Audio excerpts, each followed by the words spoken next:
Hello guys, welcome back to the channel learn CA with universe.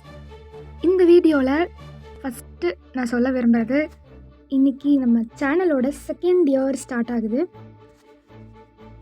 எனக்கு ரொம்ப ஹாப்பியாக இருக்கு. இது எப்படி இந்த ஜேர்னி ஸ்டார்ட் ஆணுச்சு அப்படின்னா, நான் சிஏ படிக்க ஸ்டார்ட் பண்ணப்போ நான் சிஏ படிக்க ஸ்டார்ட் பண்ணப்போ போய் ரெஜிஸ்டர் பண்ணிட்டு வந்தேன். ஃபஸ்ட்டு இந்த சிஏ படிக்கிறதுக்கு ஒரு மெயின் ரீசன் யாருன்னு பார்த்தீங்கன்னா, என்னோடய யங்கர் பிரதர். என்னோடய யங்கர் பிரதர் என்னோடய கூட பிறந்த தம்பி. எல்லார் வீட்லேயும் இருக்கிறது தானே, ஒரு கிராஜுவேஷன் முடிச்சிட்டாங்க அப்படின்னா அடுத்து என்ன பண்ணணும் அப்படின்னு பேரண்ட்ஸ் நினைப்பாங்களோ அதே தான் எங்கள் வீட்லேயும் நினச்சாங்க. பட் நான் காலேஜில் ஃபஸ்ட் ரேங்க் எடுத்தேன் அப்படிங்கிறனால என் தம்பி எனக்கு ரொம்ப சப்போர்ட் பண்ணி, அக்கா சிஏ படிக்கணும் அப்படின்னு ரொம்ப சப்போர்ட் பண்ணி நான் போய் சிஏக்கு ரெஜிஸ்டர் பண்ணிவிட்டு வந்துட்டேன். நல்லா ரெஜிஸ்டர் பண்ணேன். போய் லேப்டாப்லாம் நானே என் தம்பியும் போய் பர்ச்சேஸ் பண்ணிட்டு வந்தோம். நல்ல ஒரு வைபாக இருந்துச்சு. நல்லா எப்படியாவது முடிச்சிடணும் அப்படின்லாம் போயிட்டுருக்கப்போ ரெஜிஸ்டர் பண்ணி நெக்ஸ்ட்டு மந்த்து என்னோடய தம்பி no more here. Yes, he passed away. ரொம்ப ப்ரோக் ஆகிட்டேன். எனக்கு என்ன பண்ணுறதுன்னு தெரில. சடனாக அதுலேருந்து என்னால் ரெக்கவர் ஆகி வர முடியல. இவ்வளோ நாள் என் கூட இருந்தவன் இப்போ இல்லையே அப்படிங்கிற மாதிரி ரொம்ப ப்ரோக் ஆகிட்டேன்.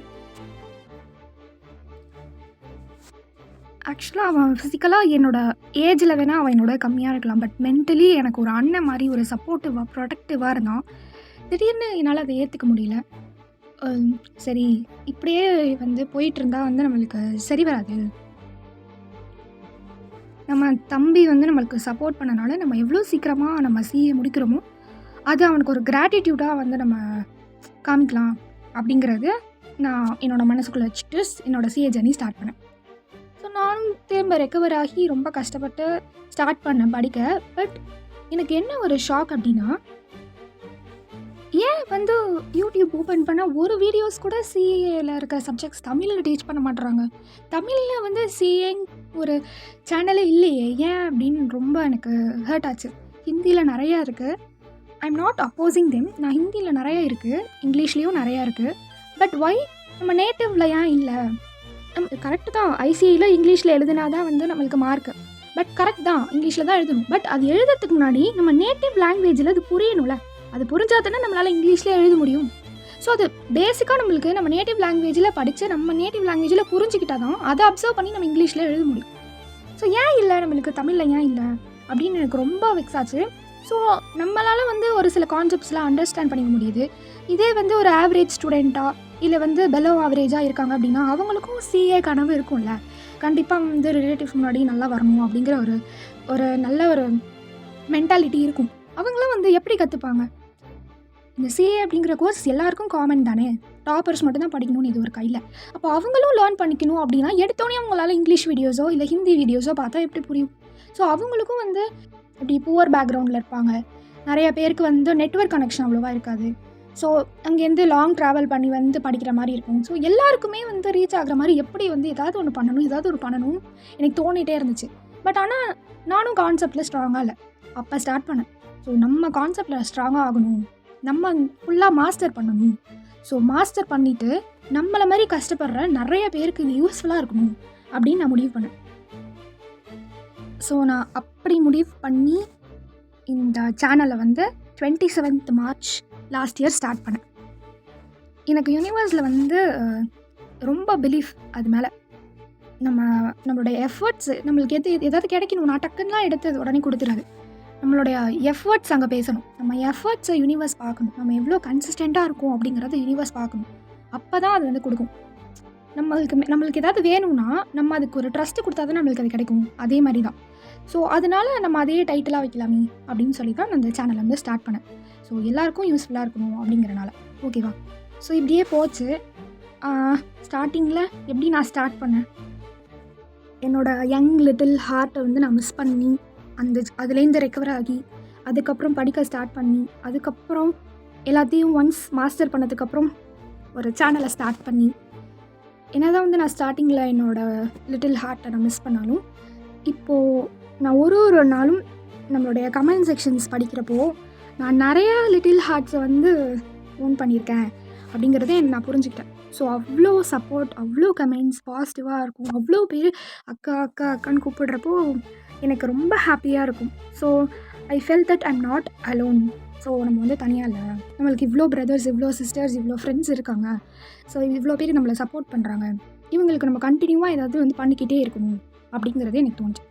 ஸோ எனக்கு இந்த 1 year ஆஃப் எண்டில் எனக்கு இதெல்லாம் உங்கள்கிட்ட ஷேர் பண்ணணும்னு தோணுச்சு.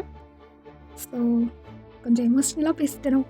ஓகே கைஸ், ஸோ லெட்ஸ் ஸ்விட்ச் mode on to the celebration mode. Okay yeah, so இந்த 1 year எண்டில் நான் ஏதாவது வந்து இந்த சேனல் மூலமாக வந்து ஆஃபர் பண்ணணும்.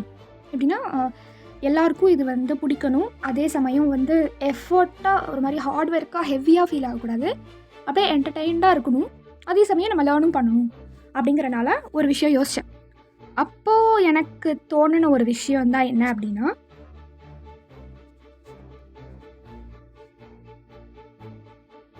இந்த எக்ஸம்ஷன்ஸ் சாப்டர். இந்த எக்ஸம்ஷன் சாப்டர்ஸ் நான் ஏன் சூஸ் பண்ணேன் அப்படின்னா, இது எல்லாராலையும் ஒரு நாளில் உட்காந்து படிக்கிற விஷயம் வந்து கிடையாது. அதே டைம் இது ரொம்ப இம்பார்ட்டண்ட். இது படிக்கலை அப்படின்னா நம்மளால் நெட் ஜிஎஸ்டி பேயபிள் கொஷினை அட்டன் பண்ண முடியாது. ஸோ நெட் ஜிஎஸ்டி பேயபிள் கொஷினில் அட்லீஸ்ட் 1 or 2 அட்ஜஸ்ட்மெண்ட்ஸ் இந்த எக்ஸம்ஷன்ஸ் பேஸ் பண்ணி இருக்கும்.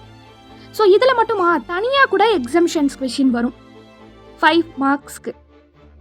ஸோ இந்த மாதிரி எக்ஸம்ஷன்ஸ் சாப்டர் ரொம்ப டைம் ஸ்பெண்ட் பண்ணுற மாதிரி ஃபீல் ஆனிச்சு. அதுவும் இல்லாமல் நிறைய வந்து இதில் குட்டி குட்டி அட்ஜஸ்ட்மெண்ட்ஸ் இருக்கும். அந்த ஒரு அட்ஜஸ்ட்மெண்ட் ராங்கான என்டையர் கொஷின் வந்து நம்மளுக்கு ஃபுல்லாகவே ஆன்சர் ராங்காக வந்துடும். நம்ம என்ன பண்ணணும் அப்படின்னு நான் யோசித்தேன்.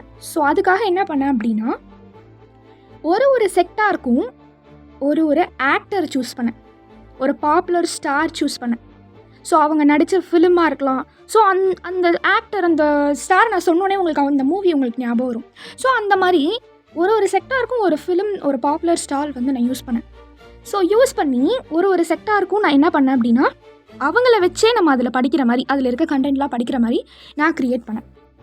ஸோ இதுதான் வந்து நான் கொடுக்க போகிறேன் அப்படின்னு சொன்னேன் அந்த ட்ரீட். ஸோ இந்த ஃபைல், இந்த பிடிஎஃப் வந்து ஃபுல்லாகவே வந்து தனித்தனி செக்டாராக நான் வந்து டெய்லியும் ஒன்று போட போகிறேன். ஓகேவா? ஸோ டெய்லியும் நம்ம ஒரு செக்டார் வந்து லேர்ன் பண்ண போகிறோம். ஸோ அந்த டெய்லியும் ஒரு செக்டாரை நம்ம லேர்ன் பண்ணுவோம். ஸோ இந்த பிடிஎஃப் எனக்கு எடிட் பண்ணுறதுக்கு கிட்டத்தட்ட ஒரு 20 days ஆச்சு. ஸோ அவ்வளோ எஃபர்ட் போட்டு இந்த பிடிஎஃப் வந்து நான் ரெடி பண்ணேன். மேபி சம்வேர் குட்டி குட்டி ஸ்பெல்லிங் மிஸ்டேக்லேருந்து நீங்கள் என்ன பண்ண போகிறீங்க அப்படின்னா, டெய்லியும் ஜஸ்ட் 1 செக்டார் 1 வீடியோ, அவ்வளோதான். அதை நீங்கள் வந்து ரொம்ப எஃபோர்ட் போட்டு நீங்கள் அதை பார்க்கணுன்னு அவசியமே இல்லை. அது என்டர்டெயின்டாக பாப்புலரான ஸ்டார், அந்த பாப்புலரான ஃபிலிம் பேஸ் பண்ணி அந்த செக்டார் இருக்குன்றனால உங்களுக்கு ரொம்ப அப்படியே சீம்லெஸ் எஃபர்ட்ஸாக இருக்கும். ஓகேவா? ஸோ அப்படியே ஒரு ஃப்ளோவாக போகும். டெய்லியும் ஜஸ்ட் 1 செக்டாருக்கு, ஒரு எக்ஸிபிஷன் செக்டாருக்கு நீங்கள் ஸ்பெண்ட் பண்ணால் போதும். ஓகேவா? டன். இதுதான் வந்து நான் உங்களுக்கு கொடுக்கணும் அப்படின்னு நினச்ச ட்ரீட். இதில் வந்து ஃபுல்லாக வந்து எப்படி இருக்கும் அப்படின்னா, அந்த மூவிஸில் வர டயலாக்ஸ் மாதிரியே இருக்கும். So let me show that file. C for example, இப்போ வந்து லக்கி பாஸ்கர் மூவி வந்து எல்லோரும் பார்த்துருப்பீங்க. ஸோ நான் இதுக்கு இந்த மூவி எதுக்கு சூஸ் பண்ணேன் அப்படின்னா, பேங்கிங் செக்டாருக்கு சூஸ் பண்ணேன். ஸோ பேங்கிங் செக்டாருக்கு இந்த மூவி சூட் ஆகும் அப்படிங்கிறனால சூஸ் பண்ணேன். ஸோ அதை வச்சே வந்து நீங்கள் எல்லா சீன்ஸையும் ஞாபகம் வச்சுக்கிற மாதிரி ஒரு சில பிக்சர்ஸ் அண்ட் தென் அந்த ப்ரொவிஷன்ஸ் பக்கத்தில் இருக்கும். ஸோ இந்த மாதிரி தான் வந்து ஃபுல்லாக என்டையராக வந்து நான் எடிட் பண்ணேன் எல்லா செக்டாருக்கும். ஓகேவா? ஸோ இந்த மாதிரி டெய்லியும் நீங்கள் என்ன பண்ணுவீங்க அப்படின்னா, ஒரு செக்டார் வந்து லேர்ன் பண்ணுவீங்க ஈஸியாக. ஓகேவா? Okay guys, so I hope இந்த டெசிஷன் உங்கள் எல்லாருக்கும் பிடிக்கும்னு நான் நம்புகிறேன். இதே மாதிரி நம்ம நெக்ஸ்ட்டு இனிமேல் டெய்லியும் ஒரு செக்டார், ஒரு எக்ஸிபிஷன் செக்டார் நம்ம லேர்ன் பண்ணுவோம் வித் பாப்புலர் ஸ்டாரோட. ஓகேவா? ஓகே கைஸ், ஸோ உங்களோட சப்போர்ட்டை எனக்கு தொடர்ந்து கொடுத்துக்கிட்டே இருங்க. இதே மாதிரி நம்ம இன்னும் பல வருஷம் வந்து நம்மளுடைய ஜேர்னி வந்து கண்டினியூ ஆகிட்டே இருக்கணும். ஈவன் சிஏ முடிச்சிட்டா கூட இந்த சேனலில் நீங்கள் எப்போ வேணுமோ வந்து கமெண்ட் பண்ணலாம், எப்போ வேணுமோ உங்களுடைய எமோஷன்ஸ், உங்களுடைய ஹாப்பினஸ் எல்லாமே ஷேர் பண்ணலாம். So we will see in the next useful video. Until then, this is Shweta signing off. Thank you.